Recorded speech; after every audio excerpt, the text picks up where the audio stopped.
আমি কি বোকাচোদা নাকি আমার কপালে বোকাচোদা লেখা আছে? আর্মি কেন থানায়? আর্মিকে থানা থেকে বের করো। আচ্ছা ভাই আছে এখানে। সামাজিক মাধ্যম ফেসবুকে এখন সবচেয়ে আলোচিত চরিত্র এই তরুণী। তার নাম ফারজানা সিথি। সেনাবাহিনীর এক কর্মকর্তার সঙ্গে তার ঝগড়ার ভিডিও রীতিমতো ভাইরাল।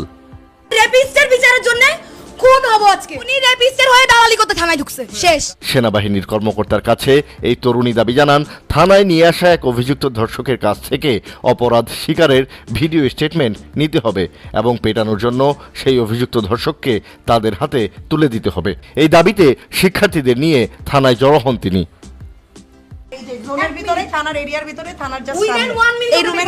সেনাবাহিনীর ওই কর্মকর্তা জানান, অভিযুক্ত ধর্ষকের বিরুদ্ধে আইনানুগ ব্যবস্থা নেওয়া হবে। তাদের হাতে তুলে দিতে অস্বীকৃতি জানান। ও ক্লিয়ারলি স্বীকারোক্তি দিবে। That's it. আমি একটুকু চাই আমি আমার প্রপোজালটা আপনাকে দেই, আপনারা কেউ তার গায়ে হাত তুলবেন না। আমরা আর তা মানতে নারাজ ওই তরুণী ও তার সাথে আসা শিক্ষার্থীরা। জানিয়েই এই তুলকালাম কাণ্ড ঘটে। আর্মির কথা মেনে নিব। আর্মি তার গা থেকে এত সুন্দর ইউনিফর্ম খুলে এই প্রস্তাব নিয়ে আসছে। সেনাবাহিনীকে সরে যেতে এবং থানা ঘেরাও করার আলটিমেটামও দেন তিনি। তাইলে আমরা মানি না। আমরা বাইরে যাব না। বুঝবো না। জানিয়ে সামাজিক মাধ্যমে চলছে ব্যাপক আলোচনা সমালোচনা। কেউ সিথির পক্ষে, কেউ বা বিপক্ষে। তবে ফারজানা সিথির ভাইরাল হওয়ার ঘটনা এটাই প্রথম নয়। এর আগে কোটা আন্দোলন চলাকালে এক পুলিশ কর্মকর্তার সঙ্গে তার উত্তেজিত আচরণের ভিডিও ভাইরাল হয়। সবাই কোটার পুলিশ। শুধু নিজেদের কথা ভাবলে বিশ্ববিদ্যালয় জানতে পারি। সেবার অবশ্য সবাই তার সাহসিকতার প্রশংসা করে। নেটিজেনদের অনেকে কুইন, বাঘিনী, অগ্নিকন্যা এমন বিভিন্ন খেতাবও দেয় তাকে। এছাড়াও পুরো আন্দোলন জুড়েই বেশ সক্রিয় ছিলেন সিথি। তার বলিষ্ঠ কণ্ঠস্বর ও নেতৃত্ব আন্দোলনকে আরো বেগবান করেছে। তবে এবার প্রশংসার চেয়ে নেতিবাচক সমালোচনায় বেশি হচ্ছে তাকে নিয়ে।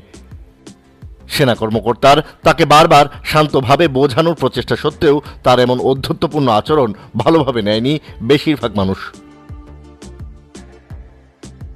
অনেকে আবার আশিক নামে সেনাবাহিনীর ওই ক্যাপ্টেনের প্রশংসায় পঞ্চমুখ। তার ধৈর্য ও সহনশীলতা নজর কেড়েছে সবার।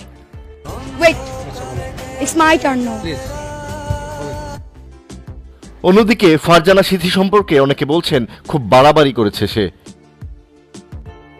কেউ কেউ বলছেন তার স্বামীর জন্য সমবেদনা।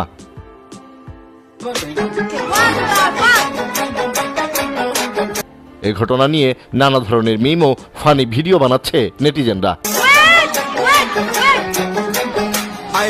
এমনকি সিথির ব্যক্তিগত জীবন নিয়েও সমালোচনা শুরু হয়ে গেছে। তার পোশাক, চলাফেরা, জীবনযাপন এ সবকিছু নিয়ে চলছে চুলচেরা বিশ্লেষণ। তার বিভিন্ন সময়ের ভিডিও ছড়িয়ে পড়েছে ফেসবুকে।